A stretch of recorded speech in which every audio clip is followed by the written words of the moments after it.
안녕하세요. 복덕방 토크의 복토크입니다.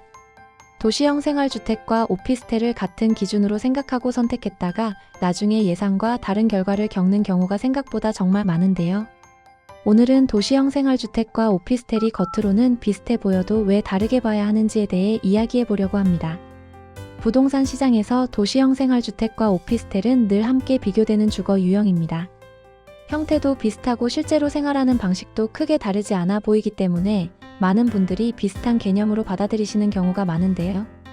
특히 두 유형 모두 1, 2인 가구를 위한 소형 주거 공간이라는 공통점을 가지고 있고, 최근 주거 트렌드에 맞춰 콤팩트하지만 실속 있는 공간을 제공하면서 사회초년생이나 신혼부부 1인 가구를 중심으로 꾸준한 선택을 받아왔습니다.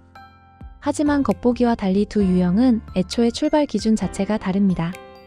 이 차이는 가장 기본적인 부분에서부터 갈리는데 바로 주택으로 보느냐 아니냐라는 기준입니다. 먼저 도시형 생활주택부터 살펴보면, 도시형 생활주택은 처음부터 주거 공급을 목적으로 만들어진 주거 유형으로 주택법에 적용을 받으며 원칙적으로 주택수에 포함됩니다. 다만 면적이나 보유 형태에 따라 일부 제도에서는 판단 기준이 달라지는 경우도 있기 때문에 세금이나 청약처럼 중요한 부분은 세부 기준을 반드시 함께 확인하셔야 합니다. 도시형 생활주택은 2009년 5월 서민과 1, 2인 가구의 주거 안정을 목적으로 도입된 주거 형태로 단지형 연립주택과 단지형 다세대주택, 원룸형 주택으로 나뉘며 국민주택 규모 기준으로 300세대 미만으로 공급됩니다. 즉 규모는 작지만 법적으로는 명확한 주택에 해당하는 유형이라고 보시면 됩니다. 반면 오피스텔은 법적으로 업무시설에 해당합니다. 실제로는 주거용으로 사용하는 경우가 매우 많지만 제도적으로는 여전히 건축법 기준을 따르고 있다는 점이 가장 큰 차이입니다. 다만 여기서 중요한 점은 오피스텔이 실제로 어떻게 사용되고 있느냐인데요. 실제 거주용으로 사용되는 경우에는 세금이나 대출, 보유 판단 과정에서 주택으로 간주되는 사례도 적지 않기 때문에 오피스텔이라고 해서 무조건 비주택으로만 판단하기보다는 사용 형태에 따라 결과가 달라질 수 있다는 점을 반드시 염두에 두셔야 합니다. 이렇게 출발 기준이 다르다 보니 청약, 세금, 대출, 각종 규제 전반에서 차이가 발생하게 되고, 이 차이가 가장 먼저 체감되는 부분이 바로 주택수입니다.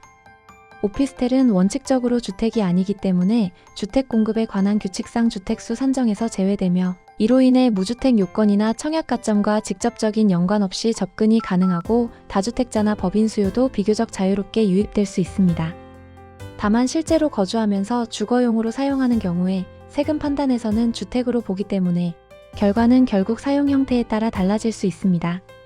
반대로 도시형 생활주택은 주택으로 분류되기 때문에 무주택 요건이나 청약 제한, 전매 제한, 실거주 요건 등이 지역에 따라 적용될 수 있으며, 특히 조정 대상 지역이나 투기 과열지구에서는 아파트와 거의 유사한 수준의 규제를 받게 되는 경우도 많습니다. 이 지점에서 많이 궁금해하시는 부분이 바로 청약인데요. 도시형 생활주택과 오피스텔 모두 일반 아파트와는 청약 방식이 다릅니다. 가점제 적용은 제한적인 경우가 많고, 청약 통장을 사용하지 않거나 추천 방식 또는 건설사 자체 모집 형태로 분양이 진행되는 경우가 많습니다. 도시형 생활주택은 주택으로 분류되기 때문에 이후 아파트 청약을 계획하고 있다면 주택수 포함 여부가 청약 전략에 영향을 줄 수 있다는 점은 반드시 함께 고려하셔야 합니다. 이러한 차이는 세금 부분에서 더욱 분명하게 나타나는데요. 오피스텔은 업무시설로 분류되기 때문에 취득 시 부가가치세 과세 대상입니다. 실제 주거용으로 사용하고 임대 목적이 아니라면 환급을 받지 않는 방식으로 정리되는 경우가 일반적입니다. 보유 단계에서는 재산세는 부담하지만 주택수에 포함되지 않기 때문에 주택분 종합부동산세 부담에서는 상대적으로 자유로운 편이고, 양도시에도 다주택 중과 대상에서 제외됩니다. 반면 도시형 생활주택은 취득 시 부가가치세는 없지만 주택수에 포함되기 때문에 재산세와 종합부동산세, 양도소득세 산정에 직접적인 영향을 미치게 되며 다주택자일수록 체감 부담이 커질 수밖에 없습니다. 특히 이미 주택을 보유한 상태에서 추가 매수를 고려하고 있다면 도시형 생활주택은 보유 단계부터 처분 단계까지 세금이 어떻게 달라질지 반드시 한번은 시뮬레이션을 해보시는 것이 좋습니다. 대출 역시 이 흐름과 크게 다르지 않습니다. 도시형 생활주택은 주택으로 분류되기 때문에 주택담보대출 기준을 따르는 경우가 많고, 규제 지역에서는 대출 한도나 조건의 영향을 받을 수 있습니다. 반면 오피스텔은 주거용인지 업무용인지에 따라 금융기관에서 보는 기준이 달라지기 때문에 같은 건물, 같은 면적이라도 은행이나 지점에 따라 대출 조건이 달라지는 사례도 적지 않습니다. 그래서 계약을 서두르기보다는 최소 한 번 이상은 금융 조건을 먼저 확인해 보시는 것을 권해드립니다. 구조적인 측면에서도 차이가 존재합니다. 도시형 생활주택은 전용 면적 85제곱미터 이하로 설계되며 발코니 설치가 가능해 체감 면적이 비교적 넓은 편이고, 실거주 기준으로 보면 1, 2인 가구가 생활하기에 주거 친화적인 구조를 갖추고 있습니다.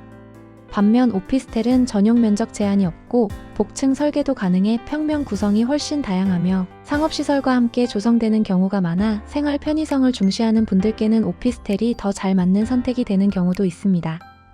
이런 이유로 입지에 따라서는 한 건물 안에 오피스텔과 도시형 생활주택을 함께 나눠 배치하는 경우도 여전히 볼 수 있습니다.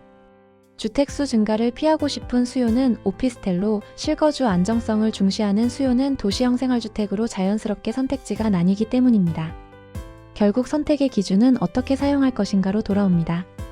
실거주 목적이라면 도시형 생활주택이 법적 기준이 명확하고 제도 변화에 대한 예측도 비교적 수월한 선택이 될 수 있고, 반대로 임대나 자산 운용을 고려한다면 오피스텔은 주택수와 세금 측면에서 상대적으로 유연하게 접근할 수 있는 선택지가 될 수 있습니다. 도시형 생활주택과 오피스텔은 겉보기에는 비슷하지만 적용 기준과 세금, 규제 방향은 분명히 다른 유형이며, 중요한 것은 어느 쪽이 더 좋으냐가 아니라 내 목적에 어떤 선택이 더 맞느냐입니다. 오늘 내용이 주거용으로 고민하시는 분들, 또 투자 관점에서 비교 중이신 분들께 기준을 정리하는데 조금이나마 도움이 되었으면 좋겠습니다. 지금까지 복덕방 토크의 복토크였습니다. 끝까지 시청해주셔서 감사합니다.